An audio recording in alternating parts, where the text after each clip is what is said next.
Bom dia, amigos. Sejam bem-vindos. Nós estamos, nesse momento, iniciando a programação Vibrações de Paz em Família, estudo da obra Jesus no Lar. E, graças a Deus, uma obra maravilhosa, uma obra trazida pelo Espírito Ney Lúcio, psicografado por Franciscano Xavier, que fala do lar, que fala da família, que fala de Jesus. Então, mais do que nunca, uma obra necessária ao nosso estudo nos dias que vivemos. Então, vamos aqui saudar o nosso amigo Moura Fé, lá de Picos, que está conosco. Bom dia, Moura Fé. Bom dia, Dora. Bom dia, Brasil. Bom dia, o mundo, né? Que nós não sabemos para onde é que está sendo transmitido, onde é que vai chegar, né, esse nosso estudo. Mas aí, um bom dia a todos que estão nos acompanhando, a você que está acordando agora, que, como eu gosto de dizer, que nem levantou ainda da cama, que está aí com o celular acompanhando nossa programação aqui pela internet. Seja bem-vindo, né, aqui conosco para estudar Jesus no Lar, né? Porque realmente, Dora, é uma obra fascinante, é uma obra maravilhosa e, com certeza, hoje vai ser melhor ainda com nossa convidada também, né? Pois é, a Lorena hoje vai contribuir conosco nesse estudo, ela que é estudante da doutrina espírita na nossa casa, que participa dos estudos, e vai participar nesse mês de julho conosco desse estudo, porque a nossa proposta é essa, a cada mês trazer um amigo que estuda da nossa casa para contribuir. Bom dia, Lorena. Bom dia, Dora. Bom dia, Moura. Muito obrigada pelo convite. Eu estou muito grata por terem me convidado. Estou muito feliz mesmo. Vai ser uma honra participar. Hoje somos 3. Vamos ficar em 3 nessa programação. Vamos, então, antes de iniciar, eu preparei uma musiquinha que está bem relacionada com o tema que nós vamos tratar hoje. E vocês vão perceber logo pela letra da música que tipo de mensagem nós vamos estudar hoje. Então, de já, eu quero desejar a todos uma boa manhã, dizer que o nosso chat está aberto para alguma informação, para alguma pergunta, para alguma contribuição ao longo da nossa fala. Então, eu vou trazer aqui uma música, Moura, que eu tenho guardada aqui de uns tempos, que eu gosto muito, da Andréa Rodrigues. E ela traz uma música que tem uma abordagem bem interessante, que vai antecipar o tema que nós vamos tratar. Então, nós vamos ouvir essa música, prestem bem atenção na letra dela, para depois a gente iniciar o nosso estudo da obra Jesus no Lar.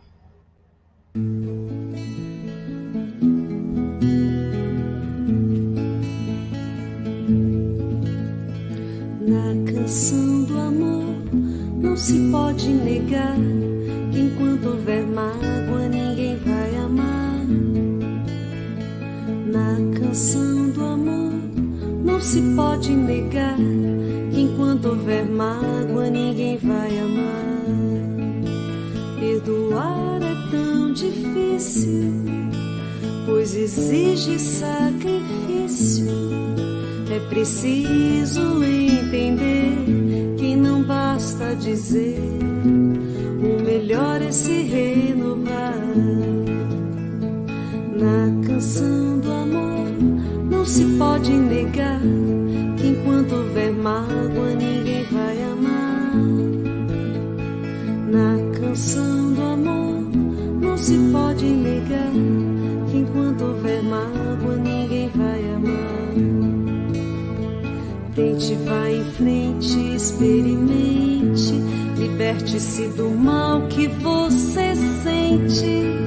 Então verá o bem que o perdão lhe fará. Na canção do amor não se pode negar que enquanto houver mágoa ninguém vai amar. Na canção do amor não se pode negar que enquanto houver mágoa ninguém vai amar.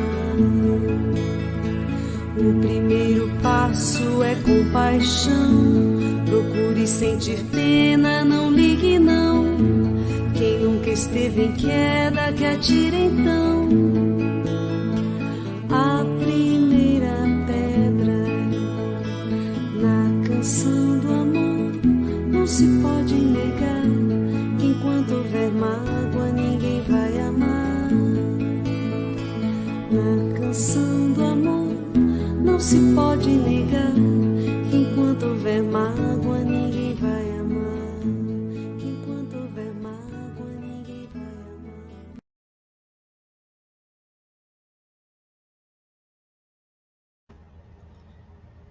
Perdoar é difícil, exige sacrifício. Não é à toa, não é por acaso que o texto que nós vamos estudar hoje vai trazer dessas conversas, desses diálogos que Jesus tratava ali em família, essa questão, para a gente perceber o quanto ela é presente em nossas vidas. Não é de hoje que a gente luta com dificuldade diante de determinadas questões, principalmente dessa questão. Então, nós vamos começar o nosso texto com relação, nós já temos aqui alguns amigos, tem o bom dia de vocês, que eu vou colocar aqui, e vamos, então, pegar o nosso texto, para a gente começar o nosso estudo. Então, hoje, nós vamos tratar das explicações do Mestre, que é o texto que nós temos aí na obra Jesus no Lar, quem estiver com a obra na mão pode acompanhar, que trata todo ele, na verdade, todo o livro traz explicações do mestre sobre determinadas situações. As pessoas estão ali naquele convívio, conversando, expondo suas dificuldades, suas necessidades. Jesus atento ao relato de cada um, todos na expectativa de uma orientação, e aí Jesus começa a se pronunciar. Essa obra ela é toda dessa forma e é uma obra belíssima realmente para o nosso estudo. Então, nesse texto, nos diz que em plena conversação edificante, quer dizer, uma conversa maravilhosa, elevada, Sara, a esposa de Benjamim, o criador de cabras, ouvindo comentários do mestre nos doces entendimentos do lado de Cafarnaum, perguntou de olhos fascinados pelas revelações novas. A ideia do reino de Deus em nossas vidas é realmente sublime. Todavia, como iniciar-me nela? Veja bem, a Sara estava fascinada, é lógico, estava diante de Jesus, do mestre, né, com aquele magnetismo maravilhoso, que, mediante os ensinamentos que professava, fazia com que as criaturas realmente ficassem embevecidas, ficassem envolvidas. E ela diz claramente que a ideia do reino de Deus em nossas vidas, quer dizer, é uma ideia, uma boa nova, que Jesus traz, porque eles não tinham essa ideia do reino de Deus em suas vidas, desde hoje, agora. E Jesus trouxe essa informação, né? Que nós podemos edificar o reino de Deus em nós já agora. O reino de Deus está dentro de nós. Então, ela diz que realmente é sublime. Como iniciar-me nela? E aí ela faz uma colocação bem interessante, que é onde nós vamos iniciar a nossa discussão, como ela diz. Temos ouvido as pregações à beira do lago e sabemos que a Boa Nova aconselha, acima de tudo, o amor e o perdão. E aí ela confessa, eu desejaria ser fiel a semelhantes princípios, mas sinto-me presa a velhas normas. Não consigo desculpar os que me ofendem, não entendo uma vida em que troquemos nossas vantagens pelos interesses dos outros. Sou apegada aos meus bens e ciumenta de tudo que aceito como sendo propriedade minha.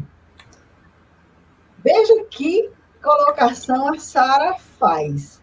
E eu já vou perguntando para a Lorena. Lorena, o que você me diz desse texto? Como é que você vê a Sara aí? Você se enquadra em alguma dessas colocações dela? Olha, eu acho que não só eu, mas a maioria da humanidade hoje se enquadra. E o que me chamou a atenção foi a sinceridade dela assumir o que ela sente de ser desse jeito. Ela foi muito sincera, muito verdadeira quando ela disse isso. E hoje as pessoas escondem isso. As pessoas dizem, não, eu não sou, eu sou assim, eu sou assado, mas elas escondem o que realmente sente. E eu me encaixo sim, porque eu acho que a maioria das pessoas se encaixa, só não admitem. Mas eu me encaixo, eu ainda sou, assim, não posso dizer que eu sou ciumenta, assim, com as minhas coisas, assim, eu era mais, mas hoje em dia eu venho trabalhando muito nessa minha questão, assim, e eu tô bem melhor, mas eu me encaixo, sim. Mas na minha vida inteira, eu nunca tirei vantagem de uma outra pessoa. Essa parte aí eu não me encaixo. Mas de ter ciúme das minhas coisas, de querer as minhas coisas assim, tudo certinha, tudo do jeito que eu programei. E antes eu ficava desnorteada quando as coisas não saíam do jeito que eu programava, do jeito que eu queria. Eu tinha apego às minhas coisas, tanto que era muito difícil eu me desfazer de alguma coisa minha. Mas hoje em dia, graças a Deus, eu estou bem diferente. Eu não tenho mais esse apego, né? Eu não vou dizer que eu não tenho mais. Tem coisas que na verdade, não é um apego, é um símbolo de sentimento que eu tenho por aquele objeto e que eu quero guardar ainda comigo. Agora, com relação a ciúmes, assim, eu tenho ciúmes da minha filha, com a família do pai, assim, tem certos momentos que eu tenho, mas é uma coisa que não me incomoda, não é uma coisa que eu não vejo como que fosse uma coisa fora do normal, um sentimento de mãe para com o filho, assim, né? Eu, pelo menos, não vejo isso, e a minha terapeuta disse que é normal isso. Ela disse que é normal, que eu não tô ficando doida. É isso aí. É verdade. Eu lendo essa obra ontem, né, que eu gosto a gente lê, e quando eu estudo no outro dia, eu dou uma lida para ver se eu não deixei escapar alguma coisa, ou se tem alguma coisa que eu não consegui perceber. Mas desse texto que a gente está discutindo hoje, esse parágrafo aí, que é dela se expressando, a Sara, para mim é o mais importante desta obra toda, porque desse parágrafo dá para se tirar tanta coisa, tantas reflexões para que a gente possa discutir, porque assim, a explicação do mestre, Dora e Lorena, é um convite, né? É sempre um convite para que a gente possa empreender a reforma íntima, né? Na nossa casa íntima, na nossa casa mental. E aí, que reforma é essa? Né? Reforma moral. Mas que moral? Qual é a moral que nós estamos tentando sublimar, modificar de forma mesmo produtiva? Sem dúvida alguma, dos nossos comportamentos, né? De nossas atitudes, dos nossos pensamentos, porque nós vamos deixando no abandono da nossa vivência diária determinados comportamentos, determinadas virtudes, porque passamos a julgar desnecessário, porque nos acomodamos, né? Nós entramos nesse ciclo vicioso de deixar as coisas como está e muitas vezes não querer mudar, não querer se transformar. E aí eu achei fabuloso esse trecho aqui, eu até marquei aqui no meu evangelho, ou no meu livro, né, que eu Dura repassando os slides, Dura, mas eu faço minha anotação no meu PDF. Aí eu vou anotando aqui, eu anotei, que eu achei interessante. A primeira questionamento, quando ela chega para Jesus, ela diz que a ideia do reino de Deus é assim, é algo sublime, né? É algo assim que desperta. Mas ela pergunta, como eu vou me iniciar nela, né? Como é que eu vou me iniciar nessa ideia de que eu tenho que ir para o reino de Deus?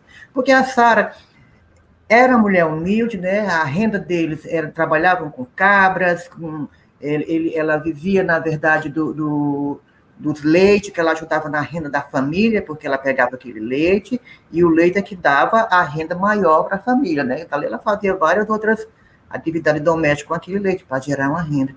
E ela diz assim para Jesus, Senhor, eu tenho ouvido pregações na beira do lago, sabemos o que a Boa Nova aconselha, acima de tudo, amor e o perdão. Bom, reticência aí, né? Ela sabe, ela ouviu, ela sabe disso aí, mas ela queria ser fiel, mas não consegue, né? Por que ela não consegue? Porque ainda está presa a velhas normas, né? E aí essas normas ela não consegue desculpar. Ela não consegue, porque ela já acostumou a vivenciar. Ela já se habituou a cultivar esses sentimentos, de certa maneira, tóxicos. E muitas vezes, quando nós cultivamos esses sentimentos egoístas e nos sentimos bem com essa situação, é porque nós não internalizamos a mudança desses sentimentos. E aí ela não experimentou. Quer dizer, ouvir Jesus, eu fico imaginando como deveria ser assim, fascinante ouvir Jesus. Porque ela ouviu Jesus e ficava ali, fascinada, ficava ali maravilhada com a eloquência do mestre, mas ela tinha dificuldade de aceitar. Ela não conseguia aceitar. Aí, e um questionamento que ela faz, mesmo ela ouvindo tudo, mesmo ela sendo fascinada, ela dizia ainda nesse slide, né?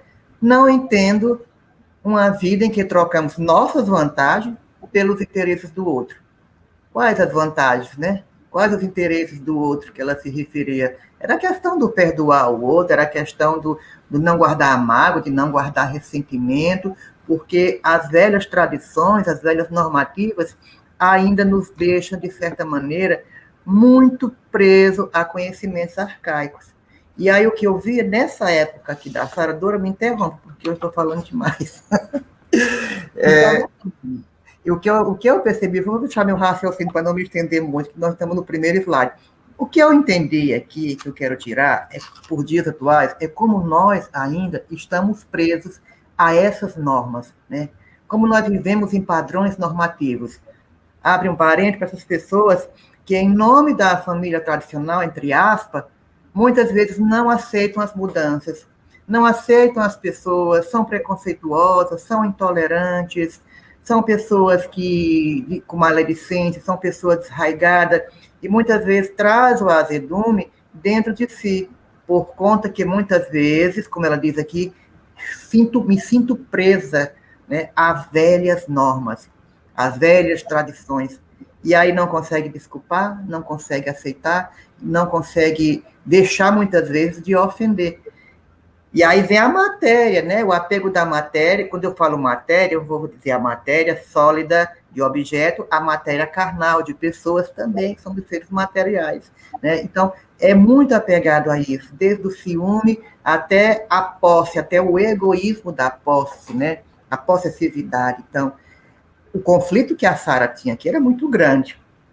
Nesse trecho que ela desmembrou uma série de conflitos, uma série de situações, apenas para saber como é que ia fazer para chegar no reino de Deus, né? Mas eu vou deixar a fala com a Dora, senão eu não dou espaço para ninguém quando eu começo a falar. É interessante, Moura, o que a gente observa que o Evangelho já está conosco há mais de 2000 anos, né? E essa fala é como se fosse a gente hoje, como nós estamos aqui discutindo. Dá a impressão que parece que a gente não evoluiu muito, né? Que essas normas antigas permanecem nas nossas vidas, né? A gente continua perpetuando tudo isso, é muito egoísmo, é muito orgulho, é muita vaidade, mesmo dentro da religião, cada um de nós se analise, se não tem aqueles impedimentos que a gente diz, não, isso aqui, costumeiramente, às vezes se diz, vou deixar a próxima encarnação. Nessa aqui não vai dar. Então, veja o quanto nós estamos presos a determinadas situações em nossas vidas, né? O quanto a gente precisa refletir, e o Neio Lúcio, nessa obra, nos convida justamente a pegar esses textos e meditar. Essa conversa foi com Jesus há 2000 anos. E hoje? Como nós estamos em relação a tudo isso? É algo distante no passado ou está muito presente em nossas vidas? E a gente percebe, né, o quanto. Porque, assim, perdoar, como disse a música no início, é difícil porque exige sacrifício. Justamente por isso, porque é muito fácil você perdoar uma coisinha que não teve muito significado, foi mais o teu, você lá com seu orgulho ferido, foi mais, vamos dizer assim, o teu milindre, mas existem situações muito difíceis que a gente sabe hoje em dia, a gente acompanha na mídia situações gravíssimas que a gente fica pensando, meu Deus, será que esses espíritos vão ter condições de perdoar esse momento, assim, de repente? Então, são coisas que vão passando para as reencarnações futuras, e a gente vai conservando aquele sentimento, e Jesus está nos convidando, vamos trabalhar isso, vamos começar a modificar isso em nós, porque não vai ser bom para a nossa vivência, não vai ser bom para a nossa experiência, e o texto vai continuar nos falando disso. Então, veja bem, Depois desse diálogo, tem aqui, ela se conversava com simplicidade, não obstante o sorriso desapontado de quem encontra obstáculos quase invencíveis. E aí Pedro comenta, é indispensável a boa vontade. Veja bem, é indispensável a boa vontade. Com a fé em nosso Pai Celestial, aventurou a esposa de Simão, atravessaremos os tropeços mais duros. Então, a boa vontade, eu preciso me dispor a superar essa dificuldade, porque se eu não tiver a boa vontade, se eu não tiver essa fé em Deus, que não pode ser uma fé cega, tem que ser uma fé raciocinada, como essa que a doutrina nos traz, para eu entender o porquê daqueles problemas em minha vida, quais as conexões que existem ali de passado, presente, para eu poder entender, para eu poder aceitar, para eu poder ter essa boa vontade, é indispensável, sim, que eu tenha também um entendimento das coisas, da vida, dessas leis de ação e reação, de todo esse entendimento que a espiritualidade nos trouxe, o Consolador, quer dizer, que consola a dor nos trouxe, para que eu tenha pelo menos uma motivação, dizer, não, eu não posso ficar preso a isso, eu tenho que ir adiante, eu tenho que avançar, eu tenho que fazer o meu melhor. Olha, com relação a essa boa vontade, é muito difícil a gente chegar até esse ponto, porque até a gente raciocinar de que a gente precisa trabalhar essa questão é um passo gigantesco, porque até então o ser humano é repleto de orgulho, e para você quebrar esse orgulho e entender que você é que tem que se trabalhar e não exigir que aquele outro é que se trabalhe para conseguir que vocês se reconciliem, porque você só tem o que você é. Você não pode exigir do outro que ele faça para poder corrigir. Então, até você entender que é você que tem que se trabalhar e deixar que o outro siga o seu curso do jeito que ele acha que é o certo, é um passo gigantesco, é um passo muito, muito, muito grande que você dá na sua vida, um entendimento muito maior. Porque aí você ultrapassa o seu orgulho, você quebra um pouquinho do seu orgulho, e o orgulho é uma coisa muito difícil de ser quebrada. Eu digo isso por experiência, porque eu já vivi assim, eu já fui assim.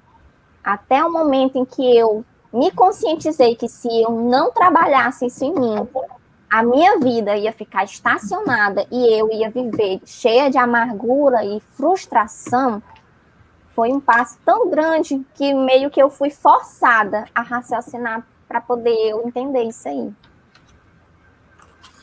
Eu atento aqui à fala da Lorena, eu até anotei bem que ela falando, num tópico que eu achei interessante, que me puxou um outro pensamento, né? Quando você fala que até a gente raciocinar e chegar nesse ponto, né, que você tem que ser o que você é, e perdoar e tudo mais, é algo assim mesmo que demora um certo tempo. E aí eu fico observando, tentando me colocar naquele contexto, lá na casa do Simão Pedro, né, lá naqueles campos que Jesus ia pregando, oh, que vontade, olha só, né? E aí, o que eu percebo nesse trecho, quando Pedro fala, é indispensável boa vontade. Boa vontade, a gente sempre fala o seguinte, né, que a gente usa aquele jargão, de boa vontade, o inferno está cheio, né? Está cheio de boa vontade. Boa vontade ali, o Senado está cheio também, meu Deus. Mas o que é que eu quero dizer? Além da boa vontade, você precisa querer. Porque às vezes a pessoa tem boa vontade, mas ela não quer. Era que nem a Sara. A Sara sabia, né? Ela desejava, eu desejaria ser fiel, quer dizer, ela tinha essa boa vontade para ser fiel, mas não queria sair das normas, não queria deixar o orgulho, não queria deixar a vaidade. Então, às vezes, você tem boa vontade, mas você não quer. Você não quer fazer o que tem, o que precisa ser feito. Por isso que ela falava, mestre, eu desejaria tanto ser fiel, né? Ficava ali fácil, eu desejaria tanto ser fiel, Jesus. mas eu não quero deixar minhas velhas novas, eu não quero deixar o meu apego, eu não quero deixar o meu ciúmes, minha posse, quer dizer, tem outras coisas que você não quer deixar. Que são essas coisas, ao meu ver? Porque o que eu percebo também é que determinados fluxos de idade dificultam essa absorção de mudança. Às vezes uma pessoa, no caso dela, que já era uma pessoa mais velha, tem uma certa dificuldade de entendimento, como nós hoje. Hoje a gente vê um jovem, como você, Lorena, que é mais jovem do que nós, do que eu e Dora, né? Você tem uma certa facilidade de captar melhor as coisas, de absorver melhor, a Dora, que eu estou comparando a menina, né? Você tem uma facilidade melhor de comparar, de aceitar determinados entendimentos. Já uma pessoa que chega à nossa casa espírita, muitas vezes, que não conhece, mas já uma pessoa mais idosa, ela tem uma dificuldade cognitiva de aceitação, de compreensão do evangelho e de quebrar essas normas que a Sara estava inserida, né? Esses padrões, né? Esse padrão cultural que ela já vivencia desde a época dos pais, dos avós dela. Então, para ela quebrar um paradigma hoje, há uma certa dificuldade. Por quê? Porque são pensamentos, a meu olhar, que estão cristalizados. Então, são padrões, são normas que estão cristalizadas na mente. Então, já cristalizou, que é dessa forma, ponto. Então, eu sou ciumenta, ponto. Né? Eu sou apegada, ponto, acabou-se, né? Eu não aceito, né? Como ela diz aqui, eu não consigo desculpar os que me ofendem. Como? Se ela nem tentou? Porque ela nem tentou. Pelo que eu entendi do texto, eu acho que ela nunca nem experimentou, porque ela já dizia logo, o amor, o perdão. Eu queria ser fiel, mestre, aos semelhantes princípios, mas eu não consigo perdoar e desculpar os que me ofendem. Quer dizer, ela nem tentou, ela fica maravilhada, mas eu acho que ela nem tentou, nem se permitiu, porque ela já traz esses pensamentos cristalizados na sua mente, como nós cristalizamos o preconceito, como nós cristalizamos a inveja, a maledicência, né, a arrogância e outros sentimentos mesquinhos que, de certa maneira, dificultam nós exercermos essa boa vontade. Boa vontade, todos têm. Querer praticar boa vontade, aí é um outro degrau que nós temos que mudar, né? Porque, além de termos esses pensamentos cristalizados, eu tenho boa vontade? Tenho. Mas é um conhecimento que eu estou ali com ele na inércia, sem trabalhar. E aí esses meus conhecimentos ficam na inércia e eu não produzo, principalmente os ceareiros de teor religioso. Dentro de uma casa espírita, dentro de um outro núcleo. Às vezes a pessoa tem um conhecimento ali fabuloso, mas fica naquela inércia, sem querer se predispor a fazer um trabalho, sem querer se predispor a tomar a frente de um projeto, ou no nosso lar, né, às vezes também nos omitimos, né, fazemos vistas grossas, diante daquela postura em que nós somos ali, naquele celeiro de bênçãos, né, pessoas que vão direcionar conhecimento a outros que estão precisando do auxílio. Então, boa vontade é maravilhoso, fundamental, mas eu tenho que sair da inércia e querer, né, quebrar esses pensamentos cristalizados. A Aline está comentando aqui. A mudança sempre é difícil de ser efetuada. O novo sempre nos dá medo. Dessa forma, se nos torna mais fácil permanecer no comodismo, porque já conhecemos. Verdade, Aline. Concordo com o seu pensamento. Vamos aqui, então, prosseguindo com o texto, para a gente poder avançar no entendimento. Então, vejamos. Em todos os presentes, transparecia ansiosa expectativa quanto ao pronunciamento do Senhor, que falou em seguida a longo silêncio.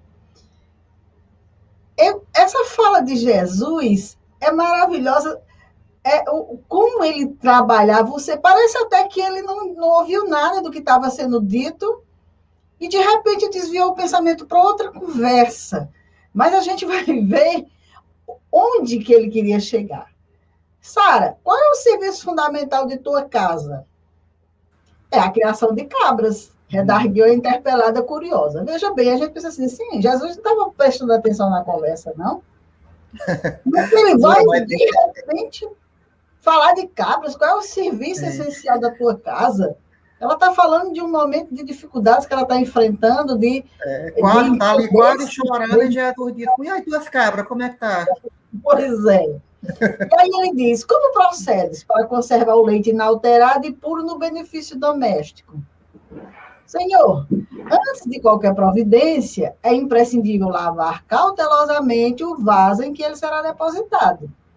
Se qualquer detrito ficar na ânfora, em breve todo o leite se toca de franco azedume e já não servirá para os serviços mais delicados.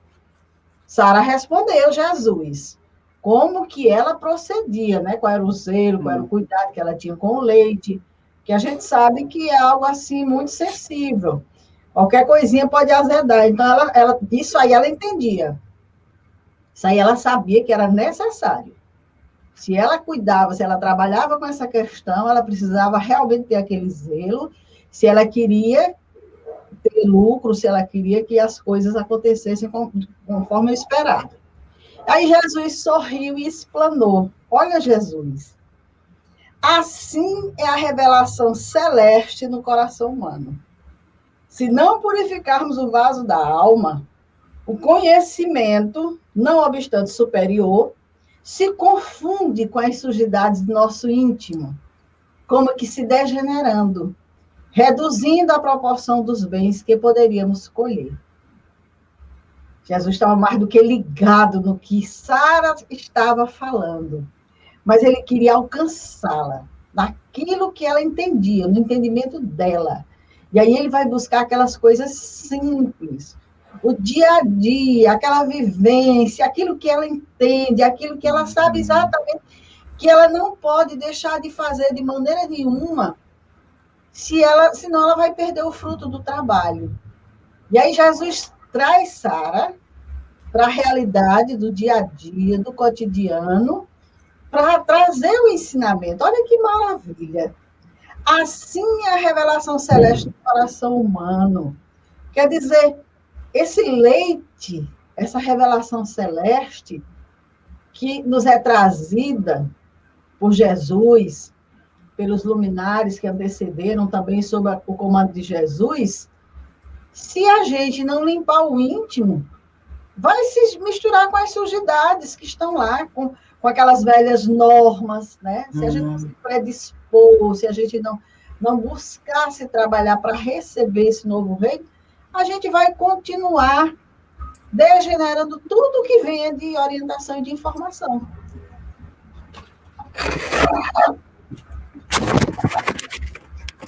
Verdade. É bem interessante essa colocação, porque ela me fez refletir um livro que eu estava lendo do Divaldo e do Raul. Agora eu confundi, deu um branco no livro. Vale, meu Deus. Eu acho que é Diretrizes de Segurança. Diretrizes de Segurança. São os dois.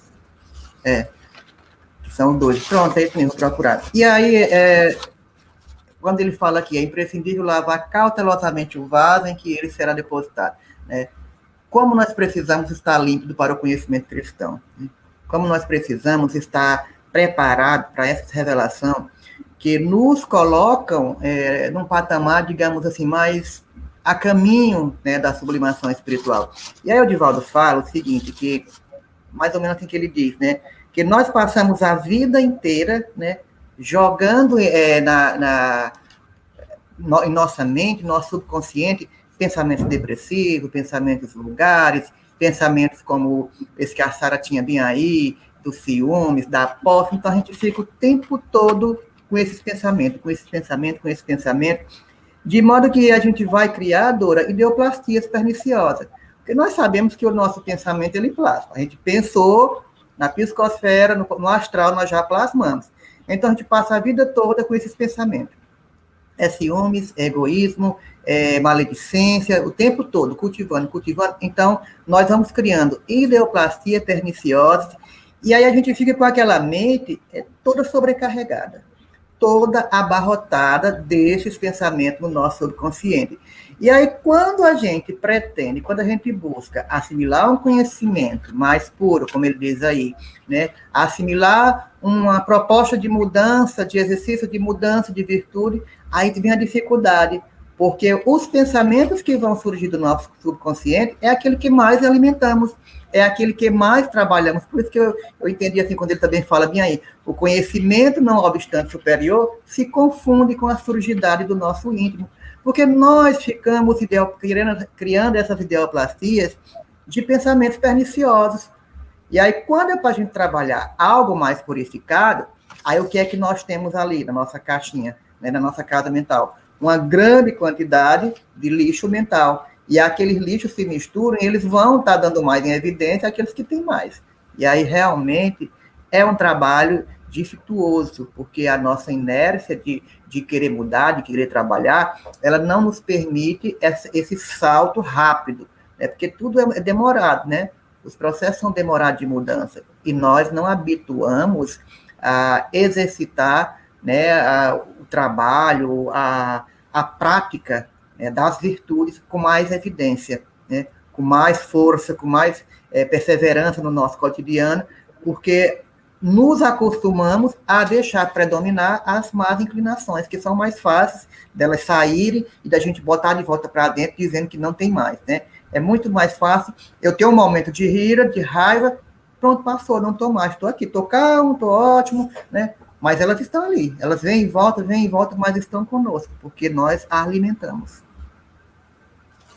E a gente verdade. Desculpa, dona Dora. Pode falar. É verdade, Moura. É assim, você falando sobre esses sentimentos, né, de trabalhar essas questões desses sentimentos sublimes, mas assim, quando a gente para poder trabalhar essa questão, muitas pessoas não conseguem. Eu digo isso tudo baseado no que eu já passei, assim, no meu pequeno mundinho, das minhas dificuldades, dos meus entendimentos, é assim, porque quando você diz assim, eu tenho que ser mais benevolente, eu tenho que perdoar, mas antes de você conseguir dizer, eu tenho que perdoar, você disse assim, por que eu tenho que perdoar? Porque para o ser humano ainda, trabalhar isso quer dizer uma fraqueza. Se eu perdoar, se eu me trabalhar, se eu for benevolente, se eu for humilde, eu vou dizer que eu estou sendo fraca, que eu estou sendo submissa. E isso também é uma questão de orgulho, porque a humanidade ainda acha que perdoar é uma fraqueza e não um ato sublime. Eu, particularmente, até um tempo atrás, e eu confesso que ainda hoje eu trabalho isso em mim, porque, para mim, o que aconteceu foi uma mágoa muito grande, ao ponto de ainda hoje, apesar de anos, eu ainda é uma coisa que me maltrata, me machuca, e que me traz sensações ruins, e que é uma coisa que eu estou trabalhando hoje. Com terapia, com estudo, eu faço isso. Mas até eu chegar a esse ponto aqui, meu pensamento é, por que eu tenho que perdoar? Se foi aquela pessoa que errou comigo, por que eu que tenho que me submeter a trabalhar em mim o que aquela pessoa me provocou, o que aquela atitude fez comigo? Então, para mim, era um sinal de fraqueza, de humilhação, principalmente de humilhação. Por que eu tenho que me humilhar? Para poder eu perdoar aquela pessoa? Não é assim. E olha que eu já tinha conhecimento espírita, eu já tinha estudado, eu já tinha uma certa coisa, mas mesmo assim eu pensava, por que eu tenho que trabalhar isso em mim? Se foi o outro que errou? Não. Então, para mim, naquele momento, não tinha, aquela questão, eu entendo, mas não compreendo. Mesmo eu tendo aquela base do perdão, eu pensava, mas por que eu é que tenho que fazer? É aquela pessoa que tem que fazer, não é? Mas Lorena, o seu conflito na época era o mesmo conflito da Sara, quando ela diz, eu não entendo uma vida em que trocamos nossas vantagens pelos interesses do outro, né? Mas que vantagens são essas, né? Não são vantagens. Eu já tive momentos assim no passado que eu tinha esse pensamento, e aí depois foi que eu fui internalizar e perceber que eu perdoo, não é porque eu sou bonzinho, não é porque o outro merece meu perdão, não. Eu perdoo porque eu preciso estar em paz comigo, estar em paz com a minha consciência, porque muitas vezes nós perdoamos, né? Muitas vezes nós perdoamos e o outro não aceita o perdão. Mas aí já é um problema dele. O importante é nós perdoarmos de coração, na verdade, internalizando esse sentimento, porque a grande questão, na verdade, é porque nós não conhecemos as leis que regem nossos sentimentos. Porque a gente não tem aquela máxima, conhece-te a ti mesmo. Nós não fazemos isso aí, nós não nos conhecemos de verdade. A gente não se conhece, na verdade, não se conhece. Sabe por que eu digo isso? Porque depois do desencarne da mamãe, eu comecei a fazer terapia porque eu não estava conseguindo lidar com, assim, eu estava tendo dificuldade com o luto, né? Então, olha aí, eu já fiz um passo muito grande, que eu fui atrás de terapia, eu fui atrás de ajuda, porque sozinha eu não estava conseguindo. Aí, eu comecei a terapia por conta daquela situação que eu estava com dificuldade, que na minha cabeça era só a questão do luto. Mas a terapia foi avançando e eu fui vendo questões que eu desconhecia, que eu ainda tinha, ou que eu tinha, na verdade, que eu nem sabia que tinha. Um assunto foi puxando o outro, e eu fui vendo que eu tinha mais questões do que eu imaginava que tinha. Aí entendeu? era só desculpa, né? O primeiro ponto foi só desculpa que tu viu, menina, eu tô aqui, eu tô no furacão, eu tô no redemoinho. É isso aí. É verdade. Vamos continuar aqui com o nosso texto. A conversa tá boa. A conversa está maravilhosa. Então, veja bem. Jesus nos diz que, em verdade, Moisés e os profetas foram valorosos portadores de mensagens divinas, mas os descendentes do povo escolhido não purificaram suficientemente o receptáculo vivo do Espírito para recebê-las. É por isso que os nossos contemporâneos são justos e injustos, crentes e incrédulos, bons e maus ao mesmo tempo. Então, veja bem, nós temos as velhas normas ainda de Moisés, que muita gente ainda insiste em cultivar, né? Que o perdão, perdoar até 7 vezes, já é um avanço na lei, né? Porque o olho por olho, dente por dente, era o que predominava. Então, perdoar até 7 vezes. E aí Jesus diz, não. O que diz a lei? Perdoar até 7 vezes. Não, perdoar até 70 vezes, 7 vezes.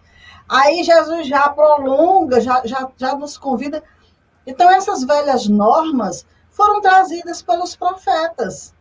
Eles trouxeram mensagens, mas eles não purificaram suficientemente o receptáculo vivo do Espírito para recebê-las. Eles deixaram, olha, deposite isso aqui.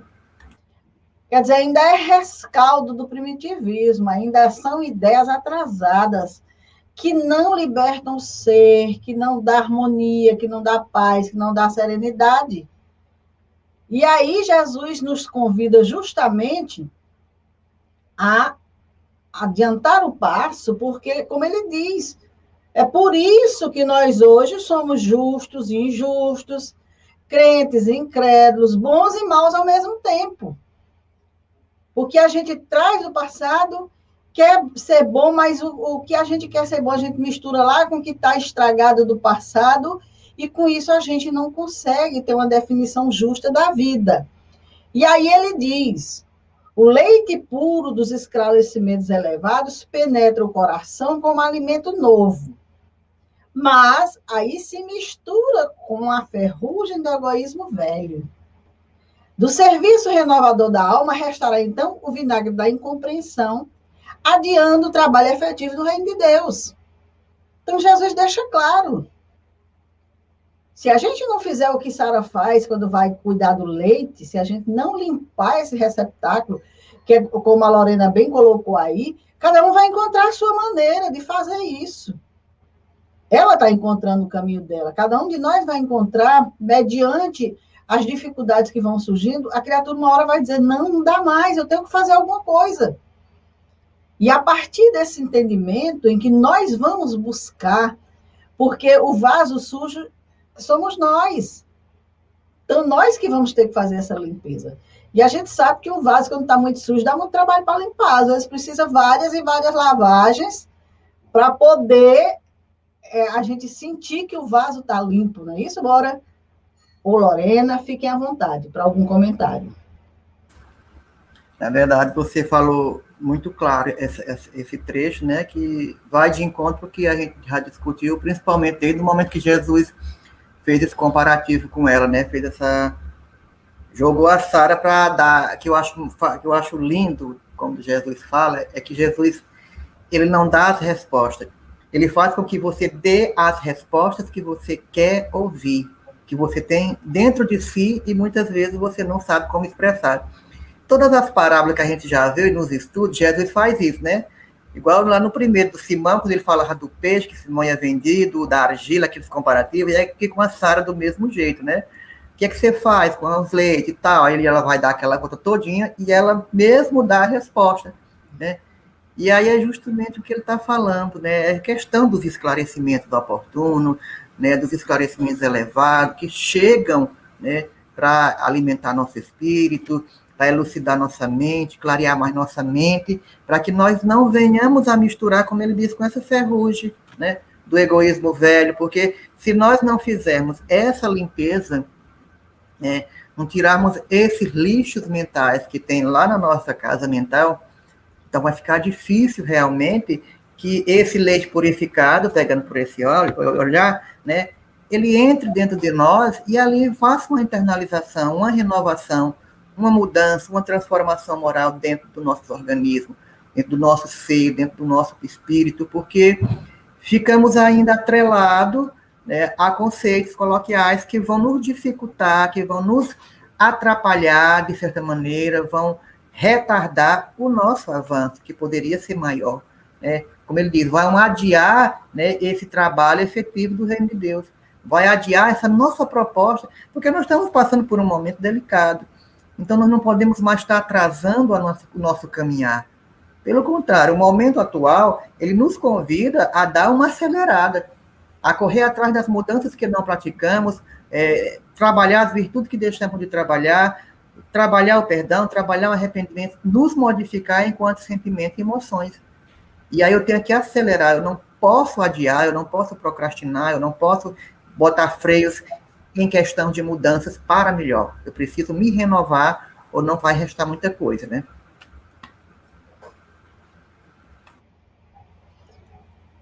Então, vamos continuar.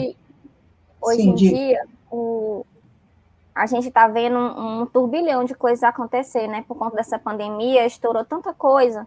Ao mesmo tempo que você está vendo de um lado uma maldade aí tão nua e crua, como acontece toda semana, de violência, de coisas tão ruins mesmo, de maldades propriamente dita, você também está vendo pelo outro lado uma solidariedade, uma humanidade muito grande também. Então, nós estamos num ponto X, onde a gente vai mostrar que realmente veio e é o que realmente a gente quer. Então, acho que é por isso que hoje em dia as pessoas estão procurando mais essa questão da terapia, da ajuda mesmo, procurando mais a religião, procurando mais se esclarecer e se melhorar. Hoje, o meu atual conflito, antes era aceitar que eu tinha que perdoar. Agora eu quero perdoar e ainda estou achando empecilhos no meu íntimo para isso. Então hoje o que eu estou trabalhando é isso. Eu quero, mas eu estou que nem a Sara. Eu quero, mas eu ainda tenho empecilhos íntimos. E é isso que eu estou trabalhando desesperadamente para conseguir, porque a gente não tem paz. Quando a gente pensa que não, na cabeça da gente não.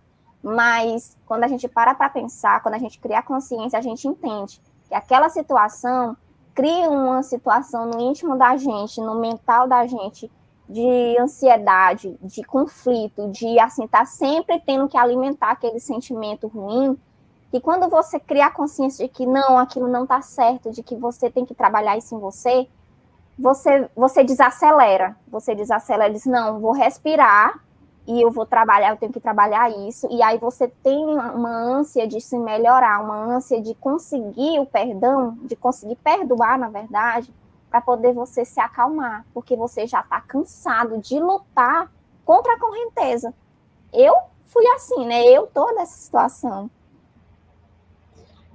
Veja bem, a pequena assembleia na sala de Pedro recebia a lição sublime e singela, comovidamente, sem qualquer interferência verbal.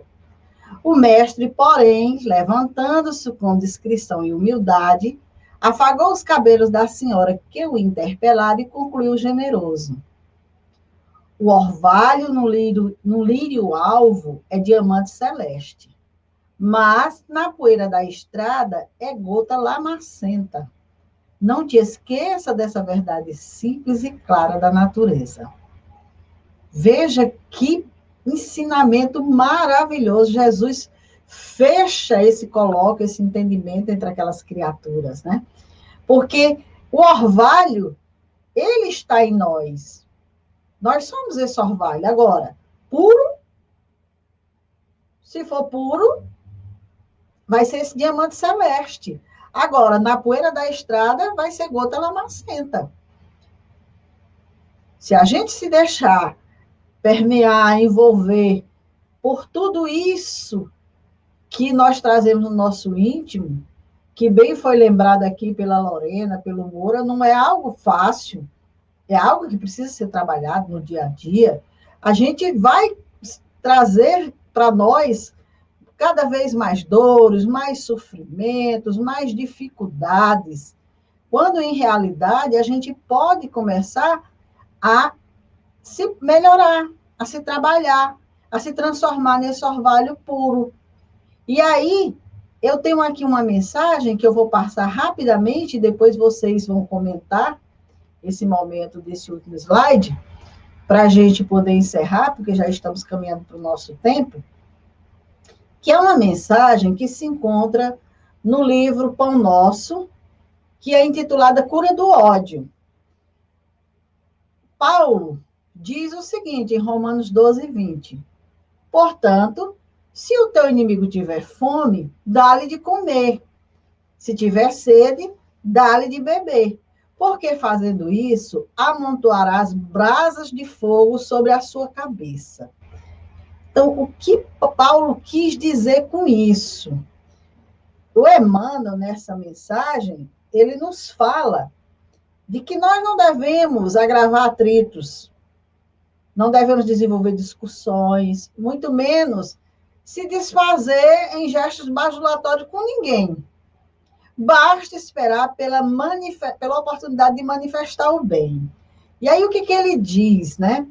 Que quando, na oportunidade em que a criatura está passando por dificuldades, por necessidades de qualquer ordem, e nós vamos lá, dar de comer, dar de beber, ou seja, favorecer com o bem, seja com uma prece, seja com uma atitude, com auxílio, seja lá qual for, nós vamos amontoar brasas de fogo renovador sobre a cabeça dessa criatura, curando-lhe o ódio, cheio de expressões infernais. Quer dizer, aquela pessoa que só nos deseja o mal vai ficar assim, por que ela está me ajudando? Se eu não quero nada de bem para ela, se eu só faço o mal para ela, por que ela está fazendo isso comigo? Nós vamos amontoar a brasa de fogo na cabeça dessa pessoa. De tal forma que vai ser justamente essa nossa atitude que vai fazer com que essa criatura se modifique, que vai fazer com que essa criatura entenda a sua postura negativa diante da vida e diante de todos nós. E agora eu passo para vocês essas brasas de fogo para vocês comentarem esse último slide para a gente poder encerrar o nosso trabalho. Eu fico observando, né, o que eu ia falar lá no início, que a Lorena falou, e eu ia falar esse mesmo comentário e terminou que me passou despercebido, mas agora eu volto aqui lá para o início, né? O quanto nós temos de Sara, né? O quanto somos Sara com aquela questão de ciúme, de posse, de ficar com raiva, de não querer. Quem é que não se identificou com a Sara? Todos nós nos identificamos com a Sara. Não é que a gente gostou da identificação, mas que a gente percebeu que nós temos que Sara. E aí eu percebo, Dora, que o nosso mal, na verdade, é sempre atribuir a culpa aos outros, porque a gente nunca se vê incluído nessa situação e nesses contextos. A gente lê essas passagens, mas a gente não se imagina que nós poderíamos ser a Sara ou o Benjamin, somos reencarnados, né? Então, onde é que estão todos aqueles que há 2000 anos, né, ficaram sabendo das leituras que acompanharam mesmo? Onde é que está aquele povo, né? O que foi que houve? Somos nós, né? Somos nós que hoje nos encontramos aqui. E ainda hoje não fazemos nada desse ensinamento divino que Deus deixou naquela época. Nós estávamos naquela época, absorvemos naquela época, em algum momento, em algum ponto. Hoje estamos aqui novamente, debatendo as mesmas coisas. E o que é que nós fizemos, né? Não fazemos nada diante desse ensinamento. E aí, desse modo, não é de admirar que a gente possa relançar esse nosso olhar sobre nós mesmos, né? Para nós que somos esses contemporâneos de Jesus, que vemos fazendo do mesmo modo daqueles que estavam na época lá, do mesmo modo que a Sara. Nós não somos contemporâneos da Sara, nós somos a própria Sara, né? Então, precisamos mudar o foco, precisamos despertar mais. Quando a gente vê essa explicação do mestre, precisamos acordar. Não podemos mais continuar dormindo perante a nossa ignorância, ignorância espiritual, porque nós somos ignorantes, né? Nós ignoramos demais as máximas espirituais, não absorvemos, não internalizamos como deveria. Esse é um grande mal nosso, de toda a humanidade, né? Eu acho que é justamente por a gente achar, que a gente lê essas máximas e achar que esse povo da época da Sara está tão distante, são outras pessoas, outros espíritos, outras coisas que estão lá no passado, bem distante, que a gente não imagina que a gente teve naquele lugar, né? Que a gente ouviu também essas pregações, que a gente teve esse esclarecimento na época. Então, na verdade, a gente ainda não se conscientizou de verdade que somos espíritos e que reencarnamos e que vivemos milênios aí, e que tivemos esses ensinamentos e que trazemos uma carga para isso. A gente ainda não tem essa consciência, na verdade. A gente não tem. E isso dificulta, assim, um pouquinho. Mesmo nós, espíritas, a gente tem isso. A gente não vê essa questão aí da Sara. A Sara foi uma outra pessoa, um outro lugar, um outro ambiente, uma outra situação. Mas não foi. Foi a gente mesmo. Mas a gente não tem essa consciência ainda. Maravilhosa a nossa manhã de reflexão acerca desse texto. Se você gostou, curta, compartilhe com seus amigos.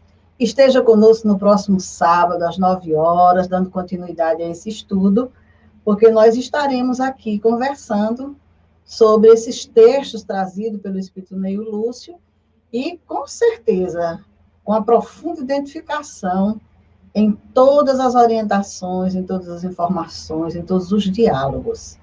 Então, nós queremos aqui encerrar nossa programação, desejando a todos vocês uma boa manhã de sábado, um bom final de semana, para o Moura, para a Lorena, para todos que nos acompanham aqui nesse momento, ao vivo, aqueles que irão ver depois esse vídeo, que, se Deus quiser, ao longo do estudo dessa obra, a gente possa buscar um pouquinho mais de entendimento acerca dessas questões que nos acometem no dia a dia. Então, uma boa manhã, um bom sábado para todos. Fiquem com a nossa programação das atividades que realizamos em nossa casa durante a semana. Bom final de semana para todos vocês. Muita paz. Bom final de semana, gente. Obrigado aí. Boa semana, obrigada. Tchau. Tchau.